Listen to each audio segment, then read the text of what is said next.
მოგესალმებით, მე ვარ ჯონი. ალბათ გემახსოვრებათ და თუ არ გახსოვთ ამ პირველად უყურებთ ჩემ ვიდეოს, გეტყვით რომ ვაშენებ კერძო სახლს, რომლის ფარგლებშიც გიზიარებთ ჩემს ცოდნას და გამოცდილებას მშენებლობის და რემონტის შესახებ. უშუალოდ ამ ვიდეოში მინდა გესაუბროთ იატაკის გათბობასთან დაკავშირებით. ორი ტიპის იატაკის გათბობა არსებობს. პირველი წყალზე მომუშავე, მეორე ელექტროენერგიაზე მომუშავე. განსხვავება არის ის, რომ თქვათ ელექტროენერგიაზე მომუშავე იატაკის გათბობა შეიძლება საწყის ეტაპზე შედარებით იაფი დაგვიჯდეს, ვიდრე წყალზე მომუშავე, მაგრამ შემდეგ ყოველთვიურად უფრო მეტი გადავიხადოთ. ამიტომ ჩემი აზრით და ძალიან ბევრი ადამიანის აზრით დღევანდელი მდგომარეობის გათვალისწინებით მთელ სოფლიოში და საქართველოში განსაკუთრებით პოპულარულია წყალზე მომუშავე იატაკის გათბობა. და ამ ვიდეოში სწორედ აღნიშნული ტიპის იატაკის გათბობაზე ვისაუბრებ. ტრადიციულად, როდესაც სახლის ან ბინის გათბობაზე ვსაუბრობთ, პირველ რიგში ჩვენ ყოველთვის გვახსენდება რადიატორებით გათბობა და არა იატაკის გათბობა. ამიტომ იატაკის გათბობას შევადარებ რადიატორების გათბობას, რათა თითოეულმა თქვენგანმა დაინახოს ის ყოველი სასარგებლო მხარე, რაც იატაკის გათბობას გააჩნია.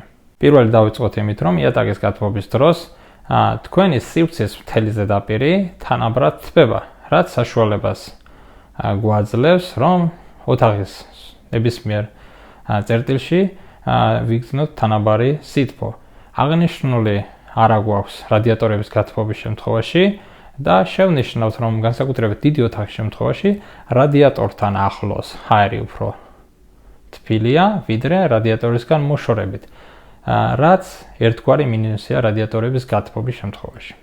მეორე, ეს არის ყოველთვიურად ნაკლები ხარჯი და აღნიშნული განპირობებულია იმით, რომ იატაკის გათბობის დროს ქვაბი მთელი შემთხვევაში უფრო დაბალ ტემპერატურაზე მუშაობს, ვიდრე რადიატორებით გათბობის შემთხვევაში.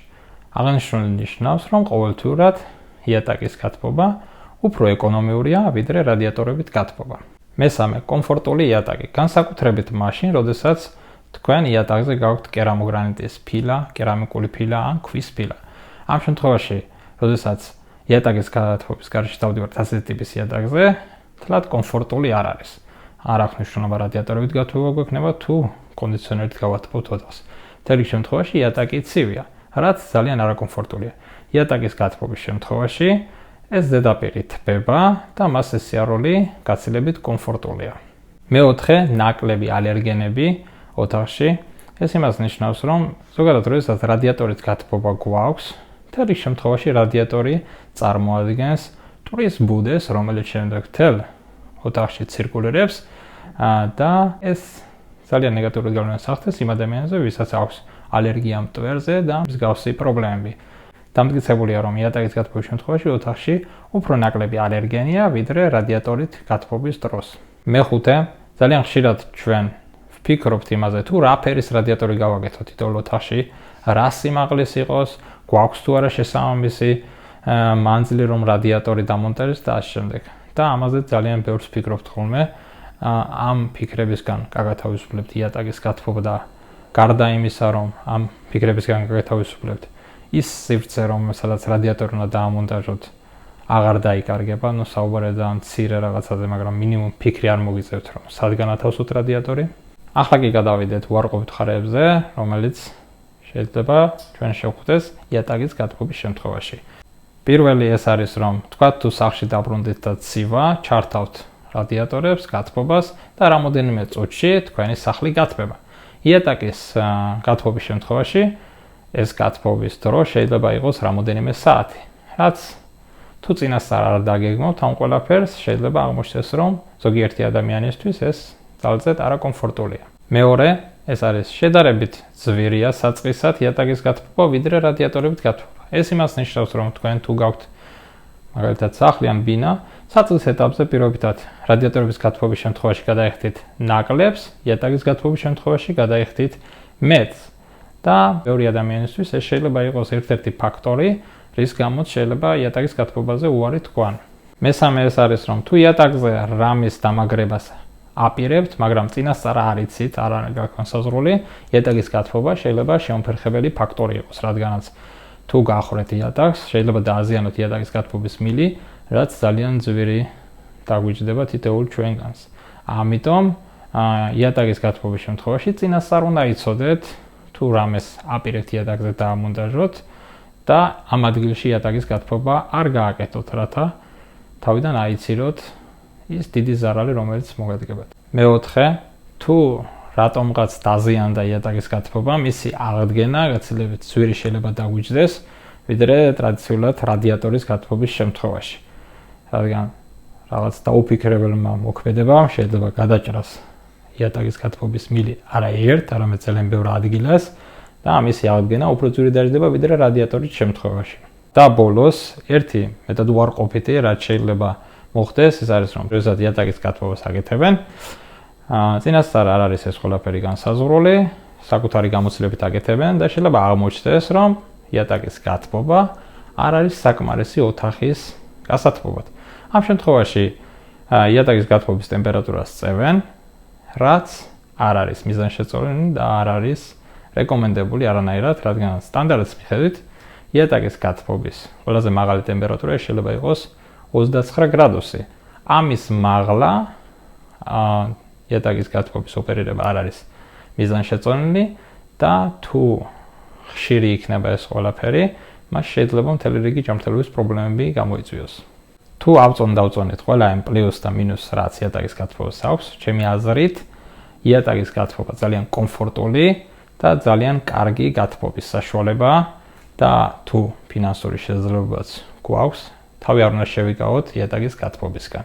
ძალიან ბევრი ადამიანისგან გამიგია, რომ იატაკის გათბობა ნეგატიურ გავლენას ახდენს ადამიანის ჯანმრთელობაზე, იწვევს ვენების დაავადებას და ასე შემდეგ.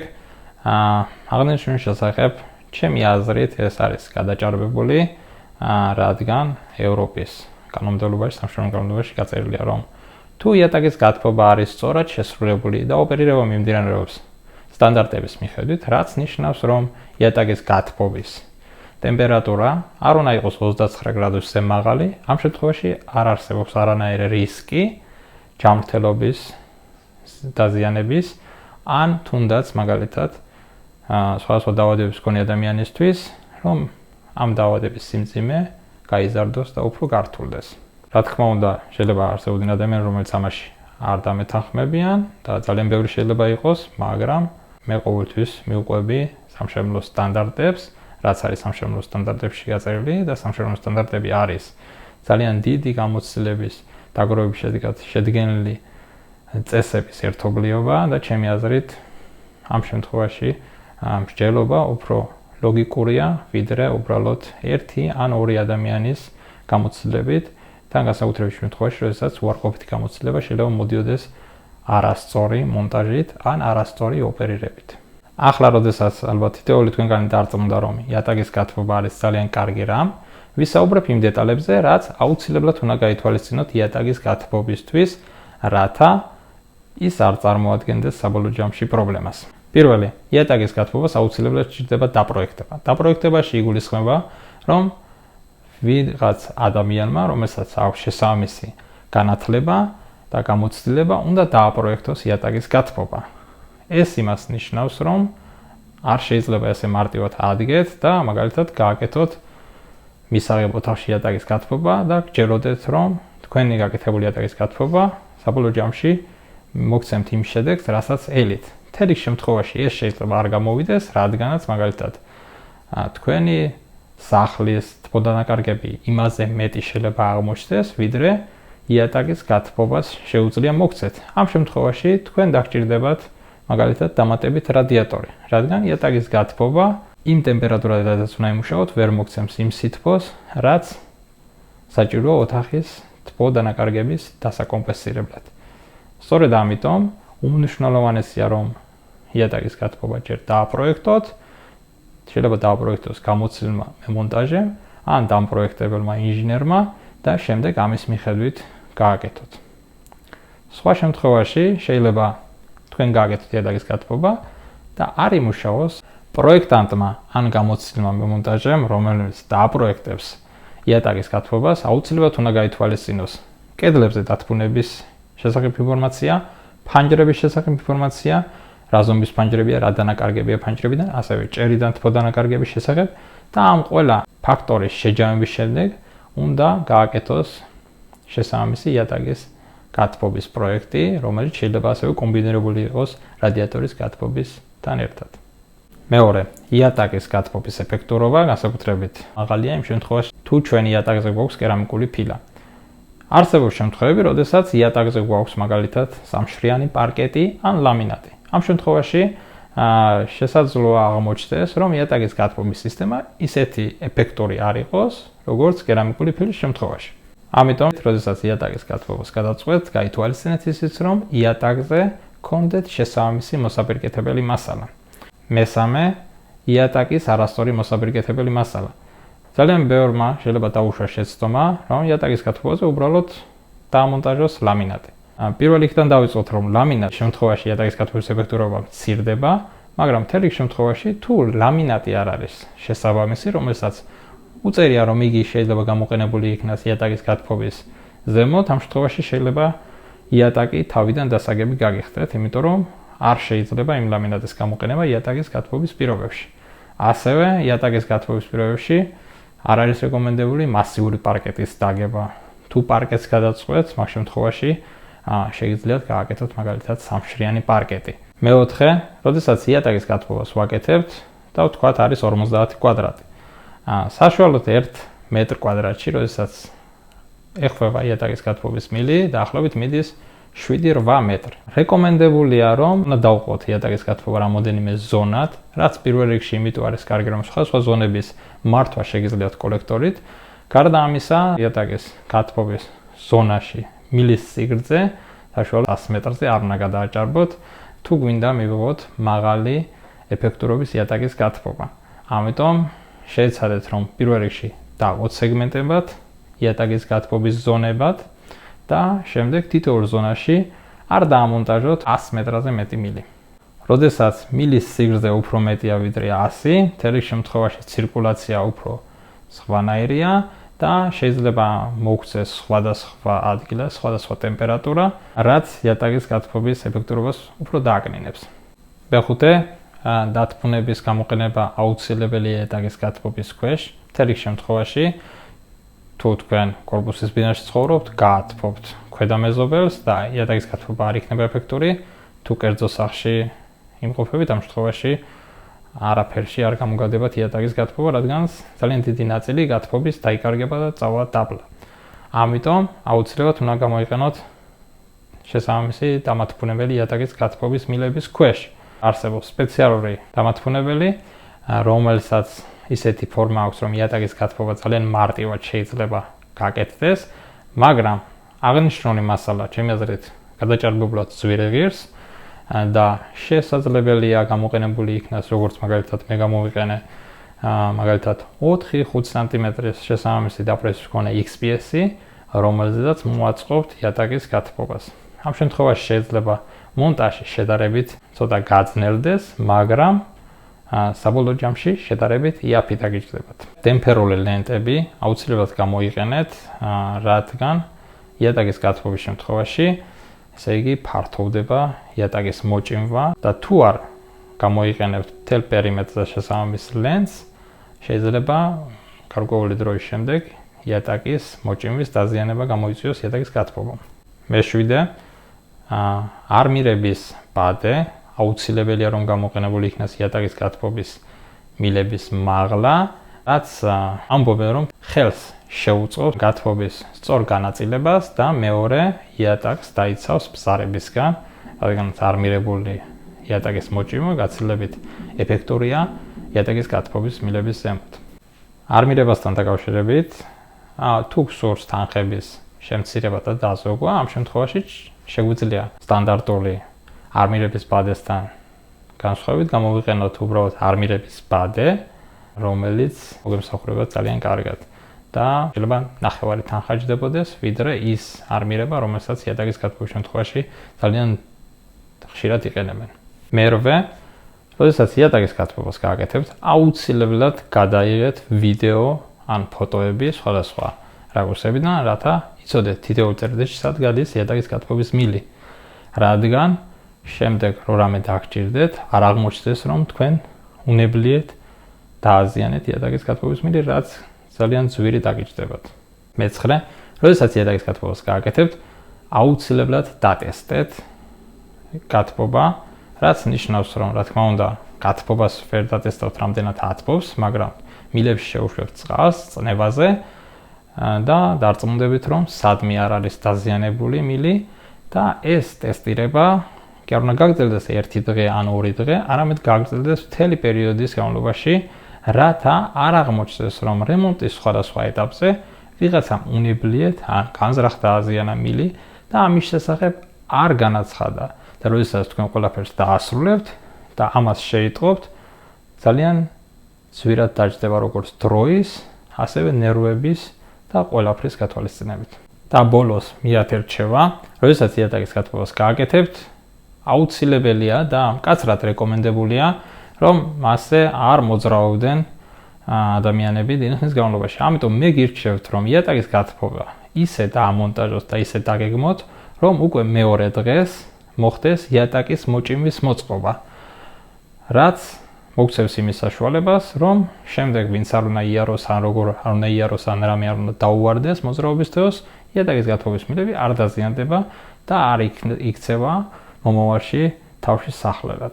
ახლა გიგეტყვით, თუ როგორ გავაკეთე ჩემს საკუთარ სახლში, ესე იგი, მისაღებში და სამზარეულოში, სადაც კერამიკული ფილა მაქვს, დაგეგმილი, გავაკეთე იატაკის გათბობა, ხოლო საძინებლებში გავაკეთე რადიატორებით გათბობა, რადგან როდესაც მოხდა დაპროექტება და ყველაფრის დაანგარიშება, აღმოჩნდა, რომ იატაკის გათბობას თუ გავაკეთებდი საძინებელში, ამ შემთხვევაში, იმიტომ რომ საძინებელში იყო კარა და საწოლი, რომლის ქვეშაც იატაკის გათბობას გაკეთებას აზრი არ აქვს, აღმოჩნდა, რომ ის იმდენად მცირე სივრცე რჩებოდა იატაკის გათბობისთვის, რომ როდესაც აქ გავაკეთებდი იატაკის გათბობას, ეს ვერ უზრუნველყოფდა იმ თბოდანაკარგის დაკომპენსირებას, რაც ამ ოთახში იქნებოდა, ამიტომ საძინებელში გავაკეთე რადიატორი.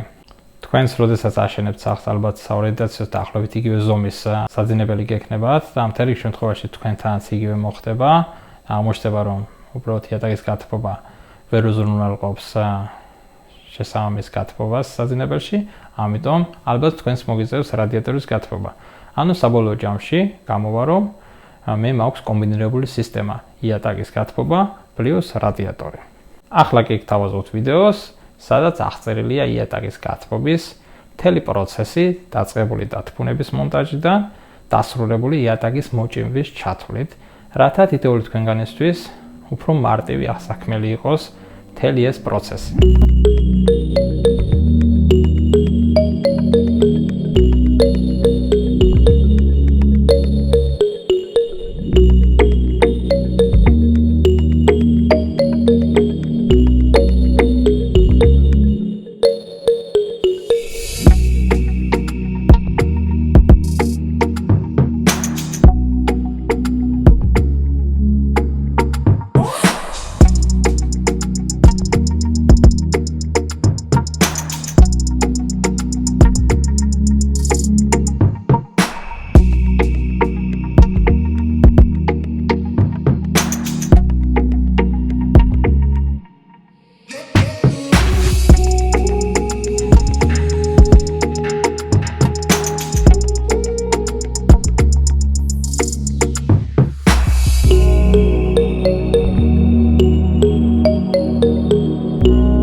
ახლა როდესაც უკვე როგორც თეორიულად, ასევე ვიზუალურად, პრაქტიკულად იცით იატაკის გათბობის შესახებ, მინდა გაგიზიაროთ ასევე ჩემი რეკომენდაცია სამონტაჟო სამუშაოების შემსრულების მიმართ.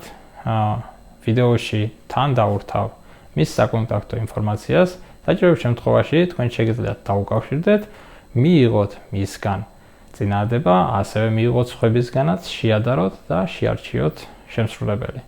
აკაკი ადამიანი, რომელმაც გააკეთა იატაკის გათბობა, ჩემი აზრით არის ძალიან პატიოსანი ადამიანი, ძალიან პროფესიონალი ადამიანი და მასთან კომუნიკაციაც ძალიან კარგია და მოსახერხებელია და არ არის ესეთ უჟმური ხალხი როა რომ მაგალითად შეიძლება იცოდეს ძალიან ბევრი რაღაცა და ყველაფერს კარგად აკეთებდეს, მაგრამ მასთან კომუნიკაცია დამაღლელი, მომაბეზრებელი იყოს, რაც მთელი შემთხვევაში ყველაფერს უსვავს ხოლმე ხაზს. რაც შეეხება მასალებს, იატაკის გათბობის მილთან დაკავშირებით მე გირჩევთ, რომ შეიძინოთ იტალიური ან გერმანული ან ევროპული წარმოშობის მილი და არ დაზოგოთ თანხა, რადგან მთელი შემთხვევაში იატაკის გათბობის გამოცვლა არის საოცრად ძნელი, საოცრად ხარჯიანი და ამიტომ ეხლა ნუ დავზოგავთ რაღაც რამოდენიმე ლარს და ამით არ გავზრდით რაღაცის რისკს. ამიტომ აირჩიეთ ხარისხიანი ბრენდები, ხარისხიანი მასალები. იატაკის გათბობის ქვეშ არსებულ დათბუნებას XPS რაც შეეხება, უნდა მიაქციოთ ყურადღება, რომ არ უნდა გამოიყენოთ ფასადის XPS-ი, უნდა გამოიყენოთ XPS, რომელიც არის იატაკის დატვირთვებისთვის გათვლილი. მაგრამ თუ იყენებთ ტრადიციული იატაკის გათბობის დამათბუნებელს, ამ შემთხვევაშიც არსებობს რამოდენიმე ვარიანტი, არსებობს თურქული ვარიანტი, რომელიც ბიუჯეტურია, არსებობს იტალიური, რომელიც შედარებით მაღალხარისხიანია და ფასიც გაცილებით მაღალია. ამ შემთხვევაში, რა თქმა უნდა, მე იტალიურს მივანიჭებდი უპირატესობას, მაგრამ რა თქმა უნდა, თანხამაც უნდა შეგვიწყოს ხელი.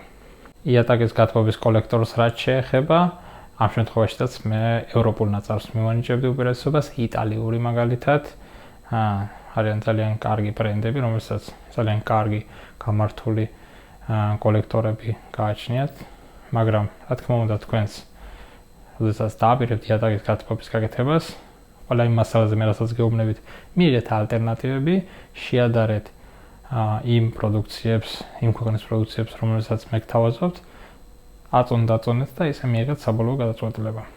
და ბოლოს იმისათვის, რომ ჩემი ვიდეო განსაკუთრებით გამოსადეგი იყოს თითოეული თქვენგანისთვის, როგორც ყველა დანარჩენ სხვა ვიდეოებს, თან ურთავ Excel-ის ფაილს, რომელიც საშუალებას მოგცემთ პირველი გაიგოთ თუ რა დაგიჯდებათ იატაკის გათბობა, ასევე იცოდეთ საორიენტაციოდ რა დაგიჯდებათ რადიატორების გათბობა და დაინახოთ თუ რამდენია სხვაობა იატაკის გათბობასა და რადიატორის ტრადიციულ გათბობას შორის. იმედი მაქვს დაგეხმარებათ აღნიშნული ვიდეო, იმედი მაგეხმარებათ ასევე დანარჩენი სხვა ვიდეოებიც. შეგიძლიათ გაუზიაროთ ჩემი ვიდეოები თქვენს ნაცნობებს, მეგობრებს, ნათესავებს, რათა მათაც იცოდნენ ამის შესახებ და უფრო ნაკლებმა ადამიანმა დაუშვას შეცდომა სარემონტო და სამშენებლო სამუშაოების წარმოების დროს. დიდი მადლობა ყურადღებისთვის, მომავალ ვიდეომდე.